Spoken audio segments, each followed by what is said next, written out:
Hi, welcome to this video on factoring polynomials. Now, the reason I decided to make this video is because so many people have trouble factoring. Everybody I work with, it seems like I need to help them with their factoring. And a lot of that has to do with being presented factoring and having it look like it's magic happening. Like people just think up in their head how to do it and automatically they have the answer. Well, if you're struggling with factoring or you never really understood it in the first place, you're in the right place, because I'm going to show you a way that you can factor and there's no guessing, and if you follow the system of steps, you'll always get to the correct answer. So let's head on over to the shared screen where I have some problems ready for you. Here we are at Factoring is Your Friend. I know it sounds hokey, but the more positive you can be about it, the better you'll get at factoring, the more positive an outlook you have on it. So let's start with the first problem here. So the first thing you want to make sure you have done is that it's in order from highest degree to lowest degree, and that you just look at the exponent. So an x squared is higher than a 13x, is higher than a 12, so it's fine. The other thing is, if you don't see a number in front of every single term, then I'm going to put a 1 there. So in front of this x squared, I'm going to put a 1. Okay, so everything has a coefficient now.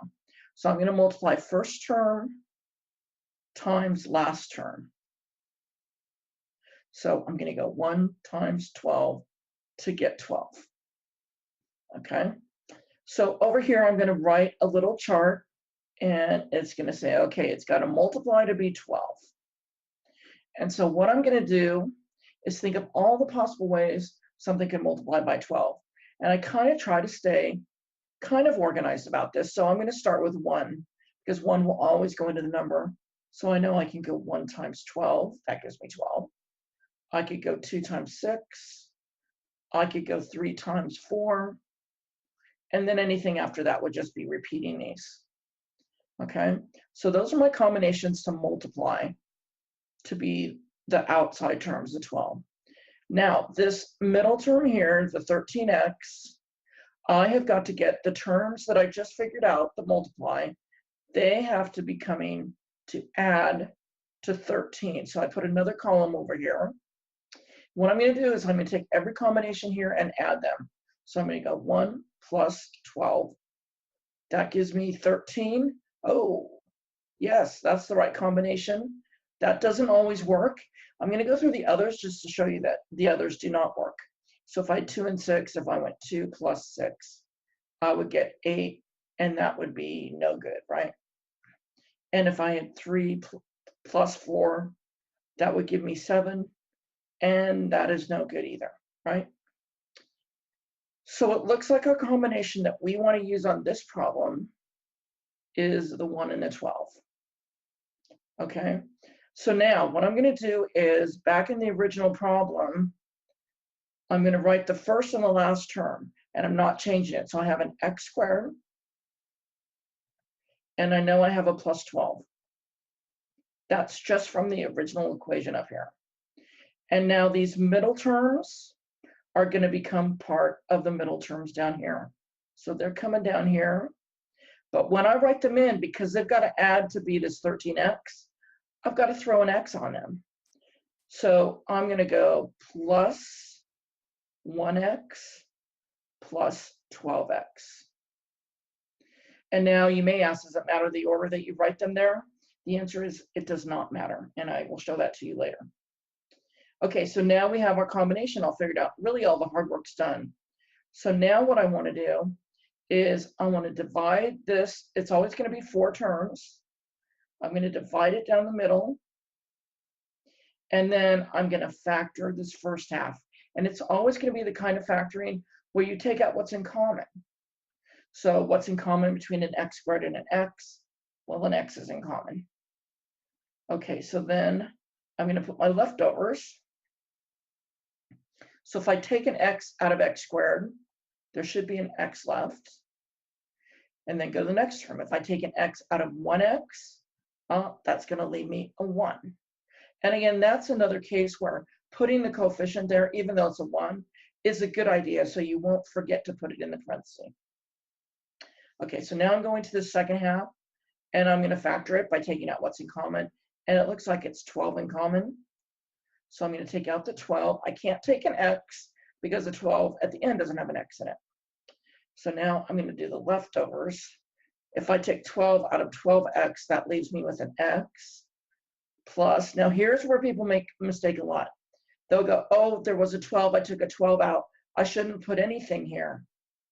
But the problem is if I didn't put something here and I multiplied this out again, I'd get 12x. Well, that's great, but then I would never get this plus 12 that's in blue.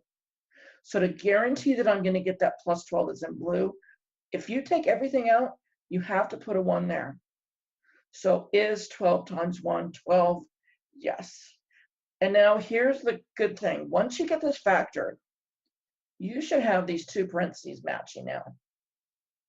So now I'm going to take them out because they're in common with both terms. And then I'm going to look at the first term now. If I took that x plus 1 out, well, I'd have an x left. So in my second parenthesis, I'm going to put an x. If I take an x plus 1 out of the second one, I'm going to have a plus 12. So that goes in the second one. So this second parenthesis is for your leftovers. The first parenthesis is what's in common.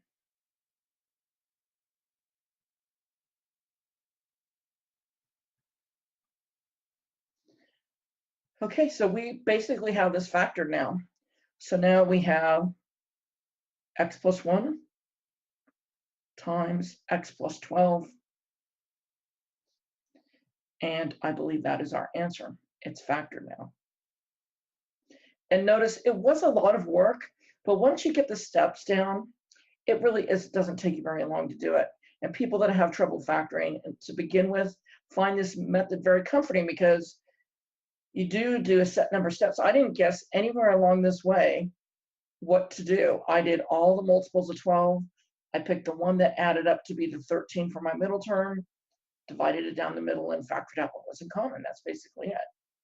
Here we are in the next problem, and everything's in order, but again, I want this 1 in front of the y squared. So I'm going to do the same thing I did before. Multiply the first times the last term, and you have to take the sign with it, so it'll be 1 times negative 39. That will give me negative 39. So all my combinations have to multiply to be a negative 39. So I like starting with 1 as long as the number's not too big. Even if it is big, I might do this. So I'm going to go 1 times 39. 2 doesn't go into it, but 3 does. 3 times 13. And I believe that's everything.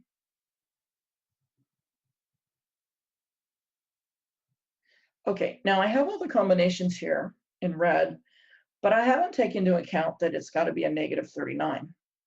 So if I want a negative 39, that means I have to have 1 positive and 1 negative.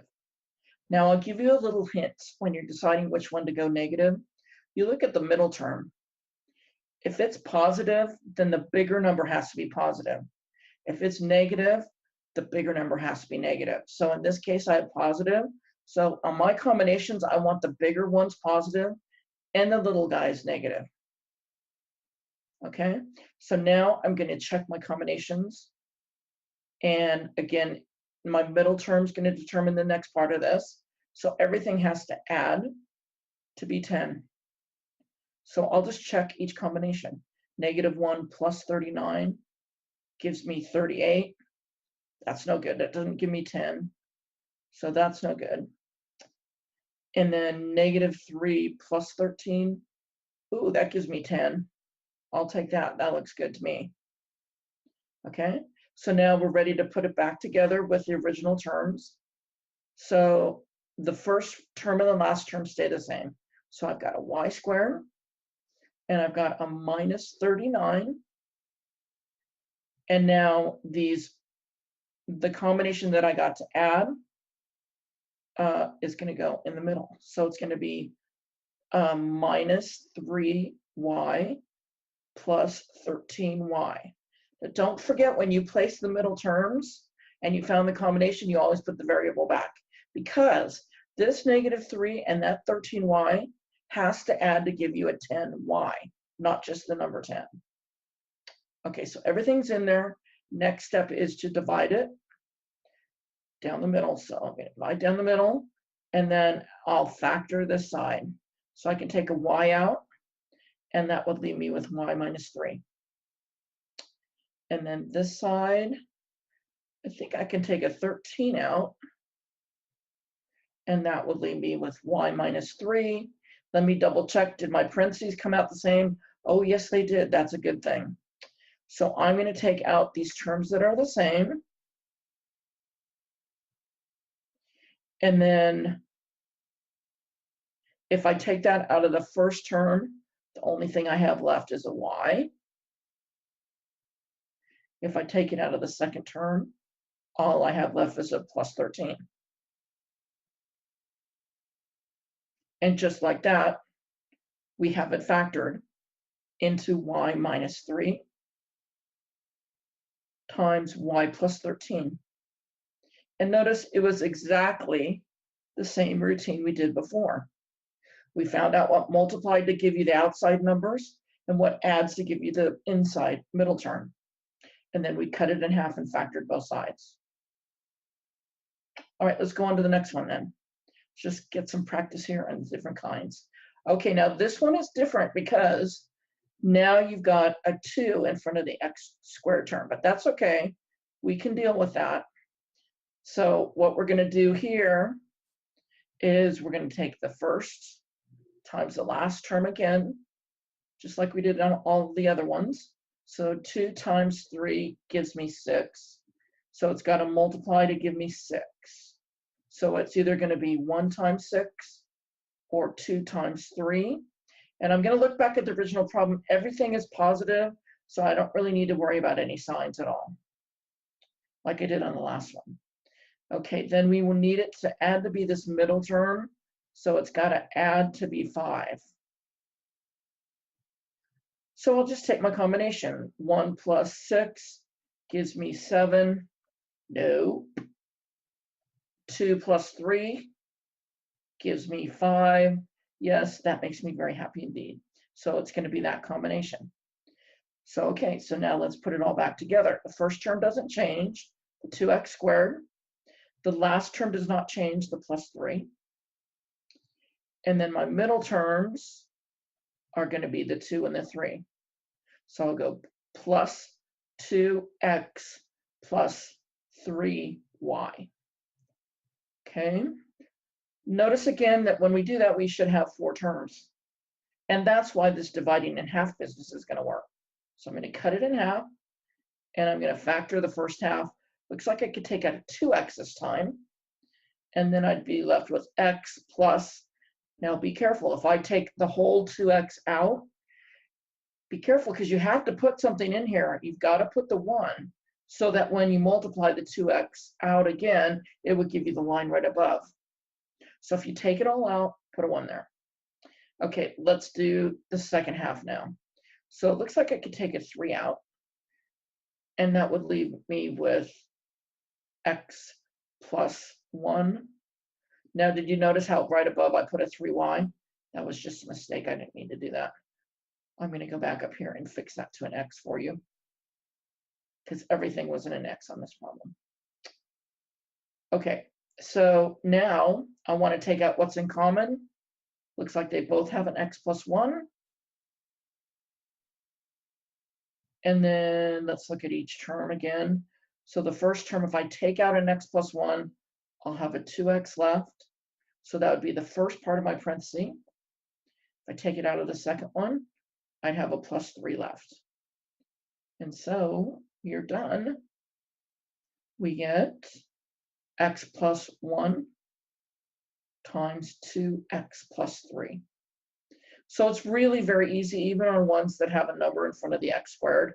The reassuring thing is you do it just like you do it if it didn't have a number in front. It all works the same.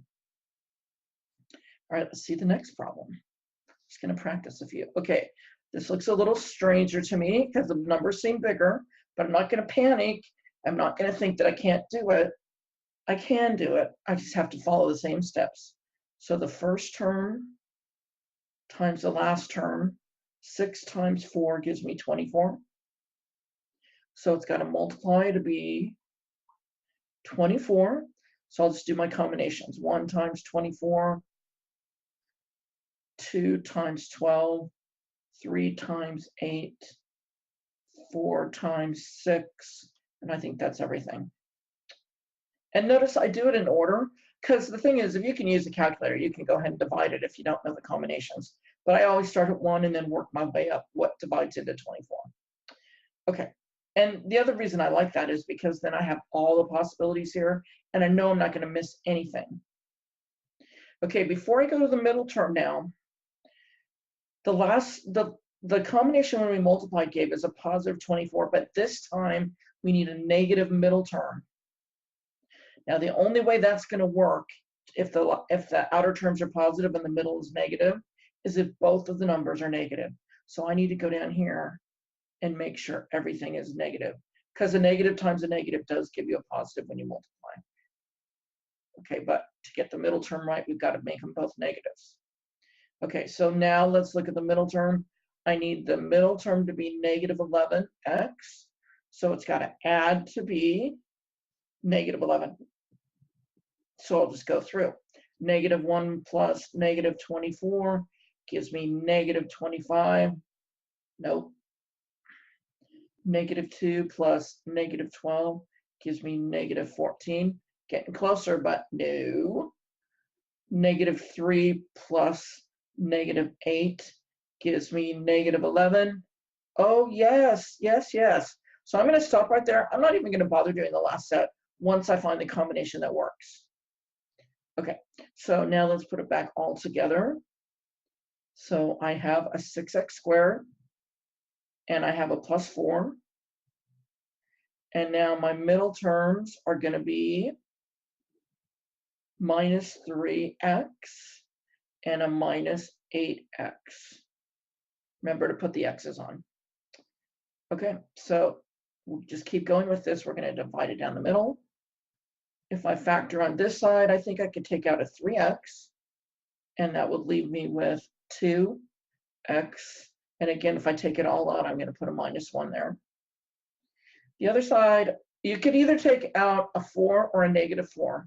Now, if the leading one, if the first one is negative, I usually make that be the negative. So I'm going to go ahead and take out a negative 4, and you'll see why in just a second.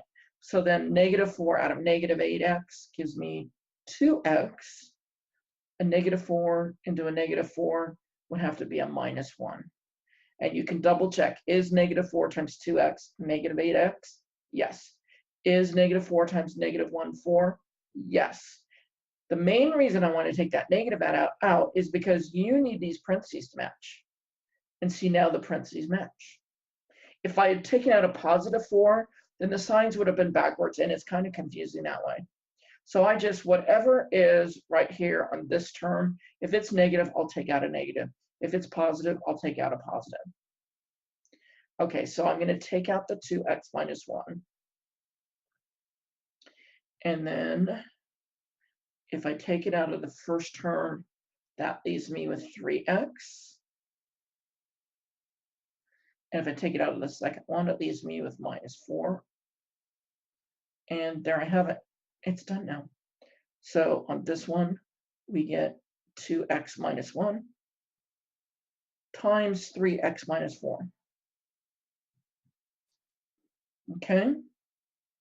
Now I want to show you if you get a different, if you rearrange the elements right here. That's done, that's factored. But I just want to show you over here what would happen if you did it the other way around. So if I had made it 6x squared and still plus 4, I would never change those. But for the middle terms, I wrote it the other way around.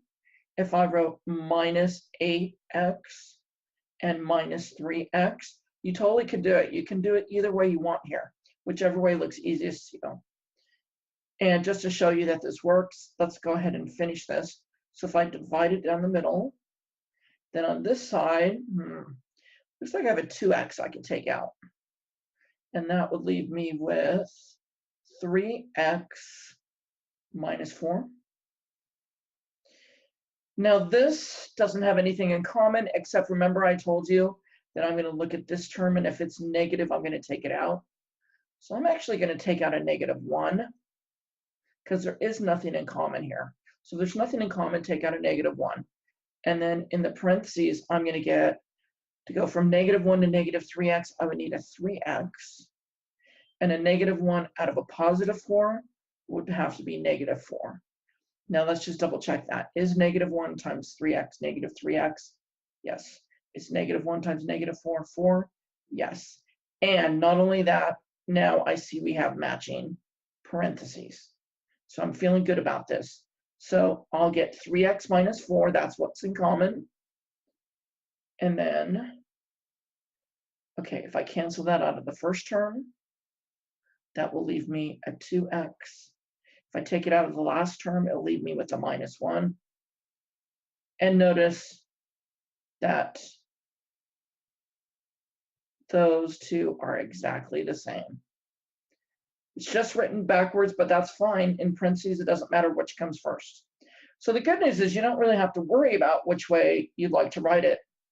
You can do it either way that makes you happy. If you try it one way and it seems just too complicated to factor it, well, then try rearranging it the other way and see if that helps. Okay, let's go on to our next one. So same game plan here. Just showing you lots of practice here, so when you go to your factoring, you can feel secure about it. So I'm going to go the first term times the last term. 9 times 2 is 18. So it's got to multiply to be 18. So it's either 1 times 18, 2 times 9, or 3 times 6, right? Everything's positive, so I don't have to worry about signs here. Now, the middle is 3x. So it's got to add to be 3. So I'll add everything here. 1 plus 18 gives me 19. No. 2 plus 9 gives me 11. Nope, that doesn't work either. And 3 plus 6 equals 9. Well, holy cow. None of the combinations worked. So here's what the deal is. Assuming you did the multiplication right up at the beginning and you broke them down correctly, if none of the combinations work, that means it's prime, which means you cannot factor it. You cannot factor it. And that was a pretty easy way to check that it was prime. Much easier than sitting there trying to do all the combinations, placing them in the parentheses. This is a fail-proof way of doing it every single time. So again, if you find all the combinations that multiply and none of them add up to be the middle term, then you say it's prime, you cannot factor it, and you're done. Okay, so I wanted to show you one where it didn't actually work. And then let's go to our last one. Okay, so we're going to do 15 times the -2. And before I go any further, I see the middle term here doesn't have a number. So I'm going to put a 1 in there so that I get this figured out right. So 15 times -2 will give me -30. So it's got to multiply to be -30. So let's see, 1 times 30, 2 times 15, 3 times 10, 4, 5 times 6, and that's everything. But again, you can use a calculator and just keep dividing into 30 to get all the combos.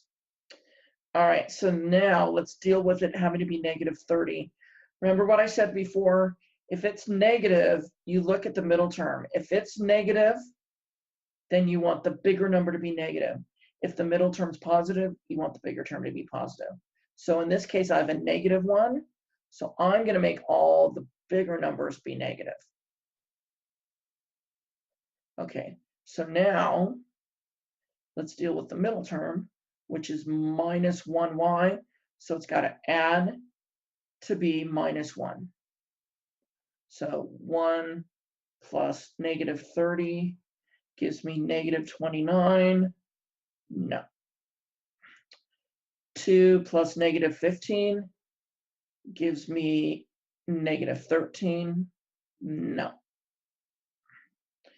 3 plus negative 10 gives me negative 7. Nope. And 5 plus negative 6 gives me negative 1. Yes, that's the one. We got there. It was the last one. And actually, once you get really good at this, you may not have to show all this addition. Once you get your combinations and you know it has to add to be negative 1, you might be able to just look at this and say, oh, it's that one. Okay, so let's put it together. So I have a 15y squared, and I have a minus 2, and my middle terms are 5y, excuse me, and minus 6y. So I've got 4 terms there. I'm ready to cut it down the middle now. So over on the left side, I think I could take out a 5y. And then that would leave me with 3y. Again, I'm taking all of the 5y out, so I must put plus 1. Okay, and then on the other side, now remember, I'm going to use what's there first. So it's negative, so I'm taking a negative out. Looks like I have a 2 in common, so I'll take a negative 2 out. And that will leave me with a positive 3y. And a negative and a negative 2, it all went out, so it's got to be a plus 1. Double check, do the parentheses match? They do, that's a good sign. So I'll factor out the 3y plus 1. And then for the first term, that will leave me with 5y. And for the second term, that will leave me with minus 2. And so my final answer would be 3y plus 1 times 5y minus 2. And we've got the answer. Now, people that tend to want to get 100% have a way to check all their work every time. So on all of these, if you wanted to check your answer, you could just multiply it all out, do FOIL on it, multiply all the terms out like you normally would, and you should get that first original statement. Okay? I know that was a lot of examples, but I hope that helped you see that you really can factor. If you're just a little bit organized and you know how to multiply, then you can get the factoring done easy peasy with no magic and no crazy side effects. You just go straight to it, start to finish, and you'll always get the right answer. So factor on, my friends.